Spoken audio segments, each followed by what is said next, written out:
जय श्री राम। आज हम इस वीडियो में बात करने आए हैं बिग बॉस के बारे में। थोड़ा सा बात करेंगे। खेसारी लाल यादव जी भी बिग बॉस में गए थे, अभी तक पवन सिंह जी नहीं गए हैं। शायद पवन सिंह जी को भी मतलब बुलावा आया था, पता नहीं, ये तो कंफर्म हमें पता नहीं है। शायद आया था या नहीं आया था, आप अगर कंफर्म है तो कमेंट सेक्शन में कमेंट करके जरूर बताइए। लेकिन अनुरुद्धाचार्य जी को भी बिग बॉस में बुलावा आया था, उनको मतलब काफ़ी सारा पैसा दिया जा रहा था, लेकिन अनुरुद्धाचार्य जी बिग बॉस में नहीं गए। पता नहीं क्यों नहीं गए। वो खुद ही आप एक वीडियो में उन्होंने, अनुरुद्धाचार्य जी ने खुद बोले हैं कि हमको बिग बॉस से मतलब बुलावा आया था लेकिन हम गए नहीं। एक बार ये वीडियो खुद देख लीजिए आप। बिग बॉस में मुझे बुलाया लेकिन मैंने उसे ठुकरा दिया। आप सब क्या कहते हैं इस विषय में? क्यों नहीं गए होंगे, क्या नहीं, मतलब कुछ तो होगा रीजन भाई नहीं जाने का।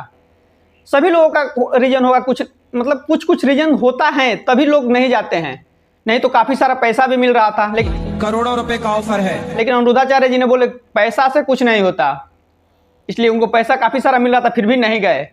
सबका कुछ पर्सनल होगा या कुछ वहाँ का मतलब कल्चर उनको ठीक नहीं लगा होगा या कुछ भी हो सकता है। अब क्या हो सकता है नहीं हो सकता ये तो हम नहीं जानते हैं, लेकिन उनको बुलावा आया था बिग बॉस से, वो गए नहीं। पूरी इंडस्ट्री से खेसारी लाल यादव जी ने बिग बॉस से घूम आए हैं एक बार। इस वीडियो में बस इतना ही बताएंगे। वीडियो को लास्ट तक देखने के लिए धन्यवाद। जाते जाते आप चैनल को सब्सक्राइब करके जरूर जाइएगा।